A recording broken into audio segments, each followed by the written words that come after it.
Começa mais um telejornal 360 graus, realizado por estudantes de jornalismo da Faculdade de Comunicação da UFBA. Confira nesta edição. Como fazer a maniçoba? Descubra o segredo deste prato típico do recôncavo baiano. Medula óssea, o que é, para que serve e quais os avanços na área. Conheça a rotina das monjas beneditinas do Mosteiro do Salvador. Saiba um pouco mais sobre a Galeria Paulo D'Arzel. A maniçoba é um prato típico brasileiro, mas que pode ser perigoso. Veja mais detalhes na reportagem. A maniçoba é uma comida tradicional brasileira curiosa pelo modo de preparo, sendo comparada para o leigo, que nunca a comeu, como uma feijoada em que folhas de mandioca substituem o feijão. Bom, a origem é indígena, né? Não tem nada de afro, não é uma comida afro, como muitas pessoas, muitos autores dizem, mas normalmente a gente diz que é mais do indígena do norte, mas acontece aqui na Bahia também, né? Com a participação da culinária portuguesa, os enchidos portugueses, as linguiças, os defumados, essas coisas, né, que veio do português. O uso da carne do porco, aqui não tinha porco, não tinha gado bovino, porque a gente vê, ele é bem típico do Pará, não dizer nem Pará, do norte do país, mas você vê, ele faz parte da culinária típica do Pará. Mas ela existe aqui no Recôncavo. É inegável, todo o entorno do Recôncavo, Feira de Santana, Santo Antônio de Jesus, Muritiba, Cachoeira, São Félix, Santa Amaro, todo esse entorno existe a maniçoba. Bom, a característica principal é um uso que para nós seria impensável, que é o uso da folha da mandioca. A comida usada pelos índios em ocasiões especiais é feita com a maniva, a folha da mandioca, e por ser muito tóxica, necessita ser cozida por vários dias para eliminar suas toxinas. Quando a gente fala mandioca, a gente fala da mandioca brava, que tem o ácido cianídrico, né, que é letal, inclusive. Então, tem todo um processo de retirada desse ácido cianídrico e tal, desse veneno, para depois o uso na alimentação. O ácido cianídrico é uma substância extremamente tóxica, né, que numa exposição, uma grande quantidade, de forma aguda, por exemplo, na ingestão dessas folhas de mandioca, da chamada mandioca brava, pode levar a um quadro agudo que pode levar à letalidade, ou seja, pode levar à morte. O ácido cianídrico, né, ou seja, ele vai formar, na insolução, né, dentro do organismo, vai formar cianetos, e esse cianeto vai se ligar com o ferro da hemoglobina, impedindo o transporte de oxigênio. Isso vai levar a uma asfixia, e é o quadro, geralmente as pessoas morrem por cianose, com extremidades azuladas. Aqui na casa de Dona Vadinha, a receita da maniçoba segue por gerações com a família. Hoje, como tantas outras vezes, amigos e familiares se reúnem em casa para o almoço de domingo. Essa folha aqui, eu também pego a folha do aipim, ela inteira, e passo no liquidificador. Agora, a macaxeira, que é a folha da mandioca, eu não pego, porque eu não sei fazer. Essa daí é a que só pode ser feita para a pessoa que sabe tirar a mandioca na época. As 17 monjas que vivem no Mosteiro do Salvador têm a rotina marcada pela oração, trabalho e estudo. Veja na reportagem. No Mosteiro do Salvador habitam as monjas beneditinas, mulheres que dedicam sua vida ao silêncio e à oração no bairro de Coutos. Há 36 anos, o trabalho faz parte do cotidiano das irmãs. Toda a renda adquirida pela venda dos produtos é destinada a pagar as despesas do mosteiro. A irmã Clara faz a decoração das velas. Com o pincel, ela vai dando contorno de beleza e desenhando o círio pascual. Depois de prontas, as velas serão comercializadas para serem usadas na noite de Páscoa.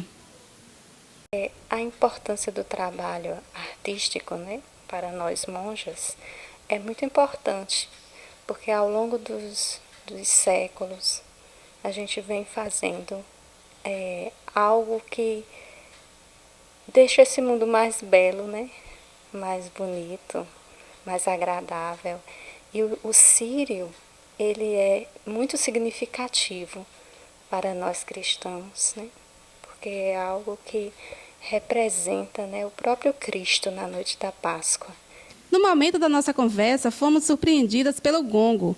As batidas indicam mais um momento de oração. A madre nos avisa que só temos 10 minutos para encerrar a entrevista. Viver em um mosteiro é entrar numa grande aventura. Aventura espiritual, que você não tem um mapa na sua frente. E é viver relações. Relação consigo, se conhecer, relação com Deus, na oração, sobretudo, o que nós chamamos a Lexio Divina, a leitura orante da Palavra de Deus, relação com o outro, especialmente com as irmãs que estão comigo nesta grande aventura, a minha comunidade. Além da oração e o trabalho, as monjas também se dedicam ao estudo e a diversas leituras. Na biblioteca existem catalogados mais de 9.000 títulos. A maioria são sobre a vida espiritual monástica. É na capela do mosteiro que as monjas se reúnem para rezar o Santo Ofício. A oração é toda cantada em latim e se repete 5 vezes ao dia.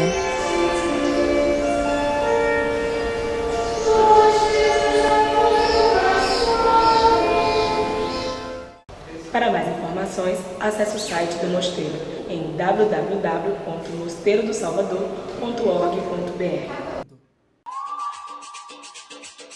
A medula óssea é a principal fonte de células-tronco de um humano adulto e pode ser usada para tratamento de diversas doenças.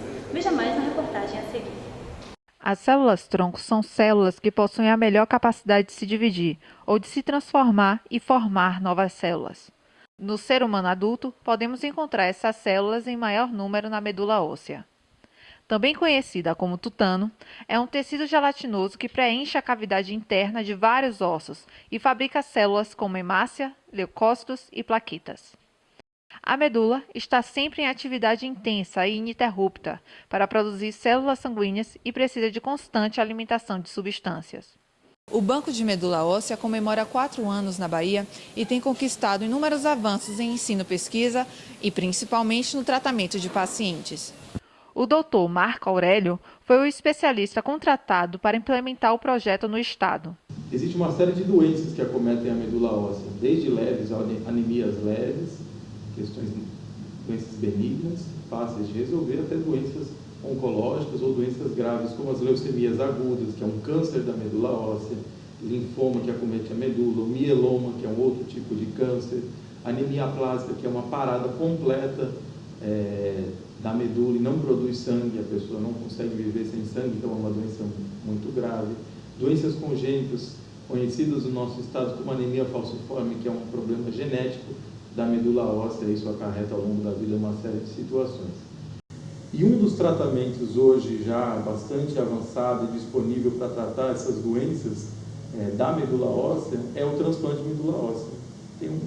Não é para toda doença, nem para toda situação que você usa, mas existem situações em que a única maneira de corrigir aquele problema na medula é substituir por uma outra medula saudável. Hoje, o Brasil soma 70 centros para transplante de medula óssea e 26 para transplantes com doadores que não são parentes ou não parentados, como é intitulado normalmente. Por mês, o INCA realiza cerca de 6 transplantes de uma pessoa para si mesma ou doador parentado e 8 por mês para doadores não parentados. O número de voluntários tem aumentado expressivamente nos últimos anos. O Brasil passou a ser o 3º maior banco de dados do gênero no mundo, ficando atrás dos Estados Unidos e da Alemanha. A evolução no número de doadores ocorreu devido ao investimento e campanhas de sensibilização da população promovidas pelo Ministério da Saúde e órgãos vinculados, como o INCA. Faz o cadastramento no sistema Redominet.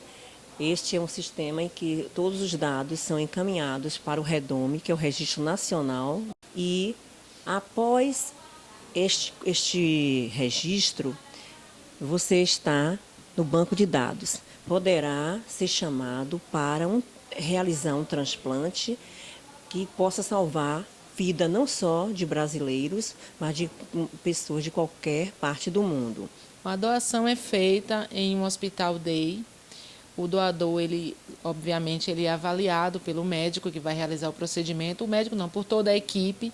E existem 2 formas, né, de se fazer essa doação. O tradicional, que é indo na própria, aspirando material da medula óssea, do centro cirúrgico, se aspira.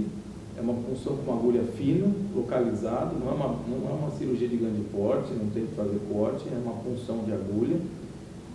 Mas a mais utilizada hoje é a coleta de célula-tronco no sangue mesmo. A gente estimula a medula óssea a produzir a célula-tronco e jogar da bacia, dos ossos, para o sangue. E aí você retira pela veia. Então essa nova técnica é bem mais simples, entre aspas, de ser feita, não precisa de centro cirúrgico, não precisa de punção da medula, ela é feita apenas com a punção da veia. Para doar, o voluntário pode se inscrever nos ônibus do Hemoba ou ir em qualquer outra unidade. Para mais informações, entre em contato com o Hemocin 3116-5600. Um espaço dedicado exclusivamente à arte contemporânea da Bahia e do Brasil. Conheça a Paulo Darzé Galeria, localizada no Corredor da Vitória.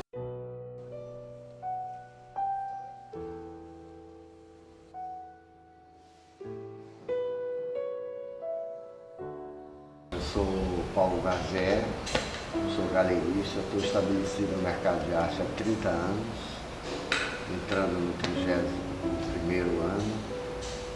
A galeria começou em Salvador Praia Hotel, em 1983. Lá ficamos 10 anos, depois passamos para a Graça, mais 10 anos, e agora estamos estabelecidos aqui desde 2004. Realizamos muitas exposições em todos os lugares e estamos no mercado firme. Parece que somos até um dos vovôs do mercado de arte brasileiro. Eu tenho poucas galerias que ainda sobrevivem 30 anos de mercado. A principal atividade da galeria é a realização de grandes exposições, tanto de artistas baianos como artistas nacionais, sempre mostrando arte contemporânea na melhor qualidade que existe. E nós participamos de feiras, levando artistas baianos para fora, para ter o público nacional ter uma grande visibilidade. Nós participamos da SP Arte, da Arte Rio, que são as feiras mais importantes da América do Sul.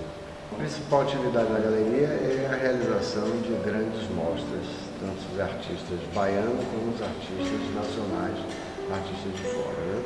E nesse período de 30 anos, nós trouxemos os mais importantes artistas contemporâneos do país. Né? Bom, ficamos por aqui. Se você quiser sugerir matérias para o nosso telejornal, ligue para 3283-6194. Voltaremos em breve. Até lá!